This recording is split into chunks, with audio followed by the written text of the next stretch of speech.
Albert Einstein once said, everybody's a genius, but if you judge a fish by its ability to climb a tree, it will live its whole life believing that it is stupid. Ladies and gentlemen of the jury, today on trial we have modern day schooling. Glad you could come. Not only does he make fish climb trees, but also makes them climb down and do a 10-mile run. Tell me, school, are you proud of the things you've done? Turning millions of people into robots, do you find that fun? Do you realize how many kids relate to that fish swimming upstream in class, never finding their gifts, thinking they are stupid, believing they are useless? Well, the time has come, no more excuses. I call school to the stand and accuse him of killing creativity, individuality, and being intellectually abusive. He's an ancient institution that has outlived his usage. So, Your Honor, this concludes my opening statement, and if I may present the evidence of my case, I will prove it. Proceed. Exhibit A. Here's a modern day phone. Recognize it? Here's a phone from 150 years ago. Big difference, right? Stay with me. Here's a car from today, and here's a car from 150 years ago. Big difference, right? Well, get this. Here's a classroom of today, and here's a class we used 150 years ago. Now, ain't that a shame? In literally more than a century, nothing has changed. Yet you claim to prepare students for the future? But with evidence like that, I must ask, do you prepare students for the future or the past?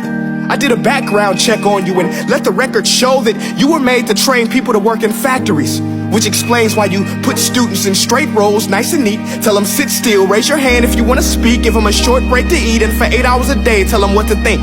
Oh, and make them compete to get an A letter which determines product quality, hence grade A of meat. I get it. Back then, times were different. We all have a past. I myself am no Gandhi. But today, we don't need to make robot zombies. The world has progressed. And now we need people who think creatively, innovatively, critically, independently, with the ability to connect. See, every scientist will tell you that no two brains are the same. And every parent with 2 or more children will confirm that claim. So please explain why you treat students like cookie cutter frames or snapback hats, giving them this one-size-fits-all crap. Watch your language. Sorry, Your Honor, but if a doctor prescribed the exact same medicine to all of his patients, the results will be tragic. So many people would get sick, yet when it comes to school, this is exactly what happens. This educational malpractice, where one teacher stands in front of 20 kids, each one having different strengths, different needs, different gifts, different dreams, and you teach the same thing the same way? That's horrific. Ladies and gentlemen, the defendant should not be acquitted. This may be one of the worst criminal offenses ever to be committed. And let's mention the way you treat your employees. Objection. Overruled. I want to hear this. It's a shame. I mean, teachers have the most important job on the planet, yet they're underpaid? No wonder so many students are short-changed. Let's be honest, teachers should earn just as much as doctors, because a doctor can do heart surgery and save the life of a kid, but a great teacher can reach the heart of that kid and allow him to truly live. See, teachers are heroes that often get blamed, but they're not the problem. They work in a system without many options or rights. Curriculums are created by policymakers, most of which have never taught a day in their life. Just obsessed with standardized tests. They think bubbling in a multiple choice question will determine success. That's outlandish. In fact, these tests are too cruel to be used and should be abandoned, but don't take my word for it. Take Frederick J. Kelly, the man who invented standardized testing, who said, and I quote, "These tests are too cruel to be used and should be abandoned." Ladies and gentlemen of the jury, if we continue down this road, the results will be lethal. I don't have much faith in school, but I do have faith in people.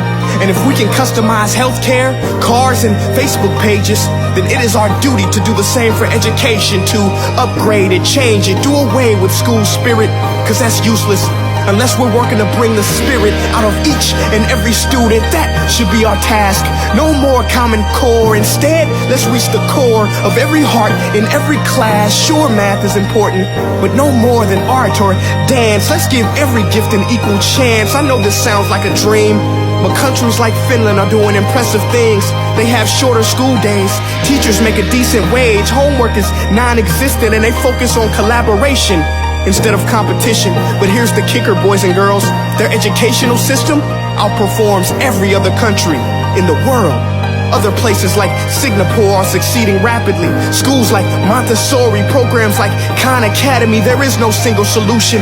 But let's get moving, because while students may be 20% of our population, they are 100% of our future. So let's attend to their dreams, and there's no telling what we can achieve. This is a world in which I believe, a world where fish are no longer forced to climb trees. I'll rest my case.